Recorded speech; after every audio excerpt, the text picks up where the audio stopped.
Hello friends, வணக்கம். Welcome to Sumathi's kitchen. எல்லோரும் லாக்டவுனில் சேஃபாக வீட்டில் இருப்பீங்கன்னு நம்புகிறேன்.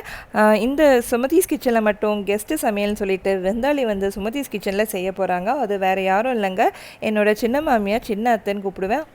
அவங்க பேர் Mrs.Ghandhimathi. அவங்க தான் இன்றைக்கி நம்மளுக்கு செய்ய போகிறாங்க. வாங்க எப்படி செய்கிறாங்கன்னு பார்ப்போம்.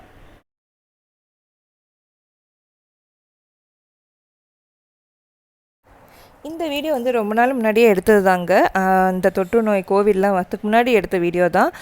ஸோ இப்போ எப்படி செய்யலான்னு பார்க்கலாம். இப்போ புளி பார்த்தீங்கன்னா ஒரு 1.5 நெல்லிக்காய், 1.5லேருந்து 2 நெல்லிக்காய் அளவுக்கு எடுத்து தண்ணியில் நல்லா ஒரு 2 கப் தண்ணியில் ஊற வச்சுருக்கேன். அடுத்தது இங்கே வந்து 1.5 டம்ளர் தோரம்பருப்பு, 1.5 டம்ளர் கடலைப்பருப்பு, நல்லா 2 பருப்பையும் கழுவிட்டு அதையும் ஊற வச்சுருக்கேன்.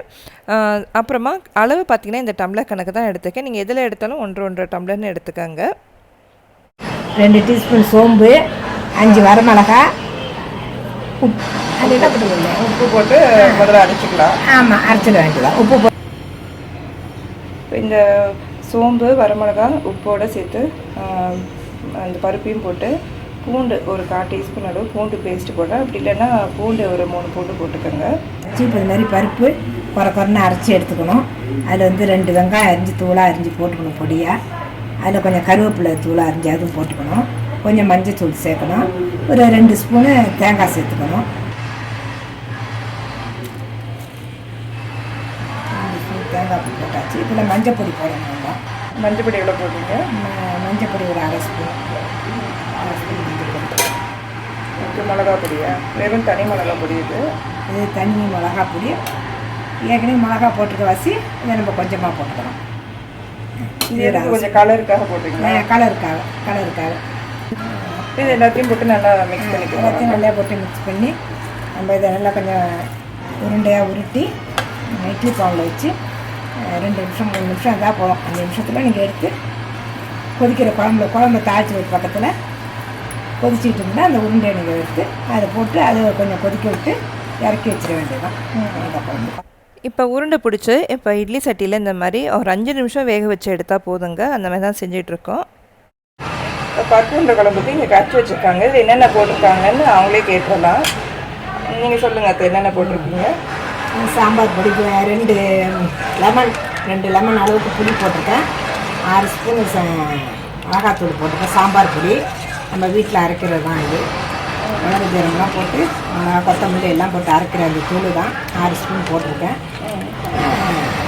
அதுக்கு தகுந்த உப்பு போட்டிருக்கேன். உப்பு, கொஞ்சம் மஞ்சள் பொடி போட்டு மஞ்சள் பொடி அந்த வெந்தயம் போட்டிருக்கேன். 1/2 ஸ்பூன் எண்ணெயை வச்சு 1/2 ஸ்பூன் வெந்தயம் போட்டிருக்கேன். அது கொஞ்சம் செவந்தெண்ணெய் வடகம் போடுறோம். கருவடம் இது நமக்கு கடையிலலாம் கிடைக்கும். இது கருவடை போட்டிருக்கேன்.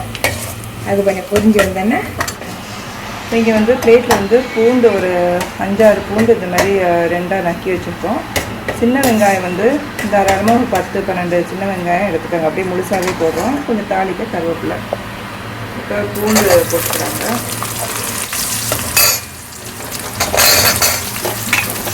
அடுத்து வெங்காயம் பூண்டை போட்டு அடுத்து வெங்காயம் அது ஒரு வதக்கிட்டு அடுத்து வெங்காயம் போட்டு வதக்கணும். வெங்காயம் கூட அப்புறம் கருவேப்பிலை. எங்கள் மாமியார் வீட்டில் பாரம்பரியமான சமையல், கிராமத்து சமையல்னு கூட சொல்லலாம். அந்த மாதிரி ரொம்ப சூப்பராக பண்ணுவாங்க. எங்கள் மாமியாரும் நல்லா பண்ணுவாங்க. அவங்க எங்கள் சின்னத்தையும் சூப்பராக பண்ணுவாங்க. இவங்க பார்த்திங்கன்னா நிறைய வந்து பொடி வகைகள், அப்புறமா இந்த கலவை சாதம், சாம்பார் சாதம், அதாவது பிசிபெல்லாபாத், இந்த மாதிரியெல்லாம் ரொம்ப டிஃப்ரெண்ட்டாக நிறையா பண்ணுவாங்க. அதில் நான் கேட்டதில் பருப்பு உருண்டை குழம்பு நான் பண்ணினா எல்லாருக்கும் ரொம்ப பிடிக்கும். அதை செய்கிறேன்னு சொன்னாங்க. அதான் இன்றைக்கி செஞ்சு காட்டுறாங்க. நம்ம கரைச்சி வச்சுக்கோ குழம்பு எடுத்து இதில் ஊற்றிடணும். வெங்காயம் வதங்கிட்டு பூண்டு வதங்கிட்டு போட்டதெல்லாம் எல்லாம் ரெடியாக இருக்குது. இப்போ நம்ம குழம்பு எடுத்து இதில் ஊற்றணும். கரைச்சி வச்ச குழக்கினியை மிளகாத்தூள்லாம் போட்டு இந்த குழம்பு எடுத்து அதில் ஆட் பண்ணிடணும். இப்போ குழம்பு எடுத்து அதில் ஊற்றுறோம். இன்னும் அதை உங்களுக்கு மூடி வச்சுட்டோம்னா கொதி வரும். கொதிச்சோன்னா வெங்காயம் பூண்டு எல்லாம் வெந்து வந்துடும். அதுக்குள்ளே நம்ம உருண்டையை ஒரு அடுப்பில் வேக வச்சுக்கணும். இது மூடி வைக்க போகிறீங்களா? மூடி வச்சிடணும். இப்போ வேகணும். இப்போ இந்த குழம்புலேயே வந்து கொஞ்சமாக ஒரு உருண்டை அந்த பருப்பு நம்ம எடுத்து வச்சோம்ல, அதுலேயே கொஞ்சம் தண்ணியில் கரைச்சிட்டு அதில் ஊற்றுறாங்க. அது அதுமாதிரி பண்ணும்போது குழம்பு வந்து நல்லா டேஸ்ட்டாக வரும் அப்படின்றது இவங்க டிப்ஸாக சொல்கிறாங்க. 1 டீஸ்பூன் போட்டிருக்கேன். தேங்காய் பூ ஒரு 3 டீஸ்பூன் போட்டிருக்கேன்.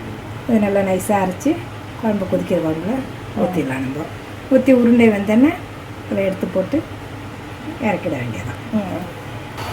இதில் கடைசியாக வந்து அரிச்சு வச்சுட்டு தேங்காய் வந்து நம்ம ஆட் பண்ணிக்கிறாங்க. இப்போ தேங்காய் அரைச்சி ஊற்றி இந்த அளவுக்கு இருக்கணும் குழம்பு. தேங்காய் அரைச்சி ஊற்றியாச்சு. இந்த ஒரு கொதி வந்துட்டு இந்த அளவு இருக்கணும் குழம்பு. உங்களுக்கு உருண்டை போட்டால் அப்போ சரியாக இருக்கும். உருண்டை வேறு தண்ணியெல்லாம் எடுத்துடும். சரியாக உங்களுக்கு கட்டியாக சாப்பிட்றதுக்கு சரியாக இருக்கும். உருண்டை போட்டோன்னா கெட்டியாகிடுவாங்க. ஆமாம். இப்போ இந்த கொதி வந்து போட்டோன்னா கொஞ்சம் குழம்பு கொஞ்சம் கெட்டியாகும். உருண்டையை தடவை எடுத்து அதில் போடுறோம். இந்த மாதிரி நம்ம எல்லா உருண்டையும் அதில் போட்டோம்னா கொஞ்சம் கொதிக்க விட்டு எடுத்துட்டா இன்னும் மறுநாள் தான் ரொம்ப டேஸ்ட்டாக இருக்கும் இந்த குழம்பு. அதனால இப்போ நாங்கள் வந்து 2 ஃபேமிலிக்கு 2 நாளைக்கு வர மாதிரி இவ்வளோ குழம்பு வச்சுருக்கோங்க. இப்போ இந்த உருண்டையும் வந்து கிட்டத்தட்ட ஒரு 45 உருண்டை போல் இதில் இருக்குது. இப்போ குழம்பு நல்லா கொதிச்சு வச்சு கடைசியாக கொஞ்சமாக இத்தினோண்டு ஒரு வெல்லம் போட்டுக்கலாம். உப்பு புளிப்பு உரப்போட வெல்லம் இனிப்பும் ரொம்ப நல்லா இருக்கும்னு சொன்னாங்க. கடைசியாக போட்டுக்க சொன்னாங்க. அதோட ஒரு 2 டீஸ்பூன் பச்சை நல்லெண்ணெய் அப்படியே ஊற்றிக்க சொன்னாங்க.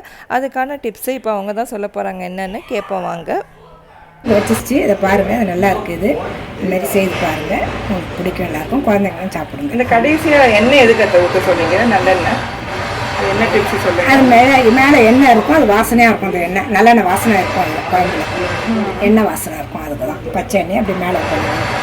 நான் டேஸ்ட் பண்ணி பார்த்தேங்க. ரொம்ப சூப்பராக இருக்குது. அதை வச்சிருந்து நாளைக்கு சாப்பிட்டா ரொம்ப நல்லாயிருக்கும். சின்னத்துக்கு ரொம்ப தேங்க்ஸ் வச்சுக்கிறேன். ஃப்ரெண்ட்ஸ் மறக்காமல் சப்ஸ்கிரைப் பண்ணி வச்சுக்கோங்க. ஷேர் பண்ணுங்கள். நன்றி, வணக்கம். Thanks for watching. Like, comment and subscribe for more weekly videos.